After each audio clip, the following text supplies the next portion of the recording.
heard. Thank you. Call the Shadow Minister, Saqib Bhatti. Thank you, Madam Deputy Speaker. And can I start by thanking members from across the House for what was a wide-ranging and passionate debate about an issue that affects each and every one of us and many of our constituents. And I want to start by thanking my honourable friend for Farnham and Borden for securing this important debate. He's been a passionate and determined champion for parents of children with special educational needs, and I thank him for all his hard work in this area. He was pragmatic, constructive, and he reflected what I've also heard back from many, many parents, teachers and council leaders. I also want to say thank you to all the people who've contributed, but specifically those parents who've reached out to have their voices heard today.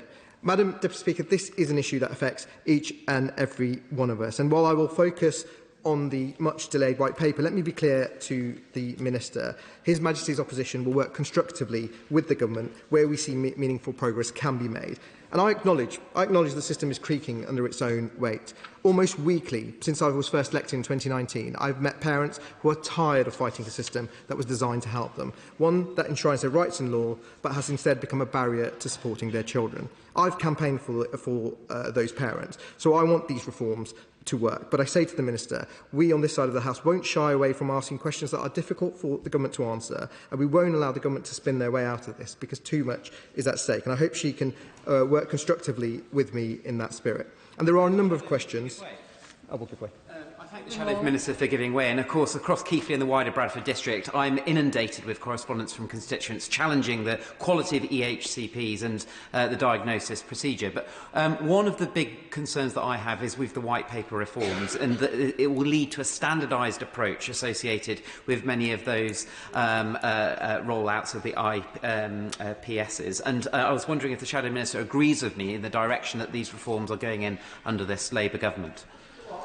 Honourable friend for making that point, and it's a point that's been made to me by many parents about the one-size-fits-all approach of these reforms. And I want to give the Minister an opportunity to try and reassure some of those parents, because parents do want answers, and the children and the families that are affected do deserve them. And I've spoken to many parents and representative groups, and there is a huge amount of anxiety about these reforms, and it's a view shared by many parent carer forums, and it wasn't helped by the delays to the White Paper, nor the drip briefings suggesting EHCPs would simply be scrapped. And let me be very clear, the Conservative position is very clear. Any reforms that come forward must enshrine parental rights in law. They must not water them down.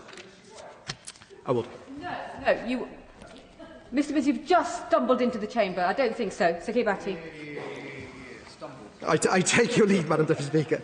But I will say, look, there is very little detail around the deliverability in this White Paper. And it's a concern that's been raised by by a number of council leaders, head teachers and parents alike. And even the OBR, the Government's own independent watchdog, explicitly says that the impact of reform on underlying costs remains uncertain. It is for the Minister to provide that certainty. They're not convinced that the reforms will close the funding gaps. And look, the Government, when it was in opposition, had 14 years to think about what they wanted to do, so I hope the Minister can provide some of those answers today. The issue of timelines was raised today, and I agree with that. We all agree that this is urgent, but full implementation is not expected until 28-29 at the earliest. Changes to EHCPs will not begin until around September 2030. So for a family with a 6-year-old today, that child will be 10 or 11 before they feel any difference from any reforms. For a family with a teenager, reform will never arrive in time. It was a point made by the Honourable Member for St Austell and Newquay. So can the Minister tell the House, according to her analysis, how many children will have left school entirely before a single EHCP reform takes effect? I will do.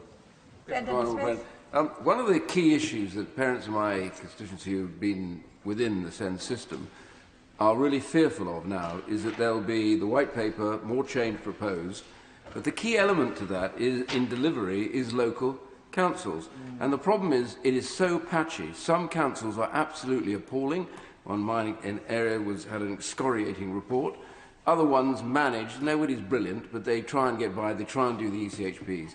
So I would simply say, how are we going to tackle that patchy delivery, which at the end of the day, these reforms will still have to rely on? Saqib Bhatti. I thank my right honourable friend. I think he makes a really valid point. I will come on to councils and their funding shortly, but I think he makes a really valid point, and I hope the Minister heard that and will be able to answer. I've had a number of parents write to me asking to put their questions directly to the Minister. Natasha and Lindy wanted to know why there's been a dilution of parental rights proposed. Why is the government removing the legal right to appeal, especially when 98% of cases are currently won by parents and carers? And I say to the Minister, my right honourable friend for Salisbury made this point very eloquently. If the logic is to reduce the cost of provision by removing some of those rights, then the Minister should say so plainly.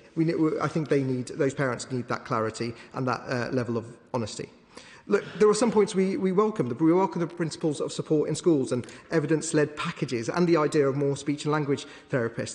There is broad consensus that earlier intervention is essential, and a statement of intent on this is most welcome. But I do want to just focus on speech and language therapists very quickly, because I campaigned on this as a backbench MP with my constituent Mikey Akers, Chris Kamara, the famous footballer, and we met with the relevant health minister more than a year ago, and there was an explicit promise for a speech and language therapy action plan. There still hasn't been one, and in March 24, Mikey said, in March 24, I met with the Minister for Care, the member for Aberfan and Maesteg, who promised an action plan for speech and language therapy, and 1 year on, we still have not seen anything. So has the Minister, and this point has been raised about liaising with the Health Department, has she spoken to the Health Minister, and has there been any progress on that? The Royal College of Speech and Language Therapists has been very clear. Delivering the experts at hand service will require an SLT workforce to be incorporated into the 10-year workforce plan with funding ring-fence. And I did ask the Minister a written question in March about how many speech and language therapists will be required to deliver experts at hand. She gave a great answer, I will say, but she avoided to give me the answer I needed around numbers. So I hope she can answer that. So how many specialists will be needed and where will they come from? The question from the British Dyslexia Association was also posed to me, because 1 in 3 children in our classrooms need support for dyslexia. Can the Minister confirm whether the experts at hand service will include support for children with dyslexia, and whether specialist dyslexia teachers will form part of that workforce? I want to just turn to inclusion in mainstream, because at a recent meeting with Solihull school leaders last month, I had serious concerns about the capacity pressures the government's approach could place on mainstream schools. There was consensus around the principles, but there was also consensus that far more detail is needed on what inclusion actually means in policy terms, and how gaps in staff training and funding will be filled. Very briefly.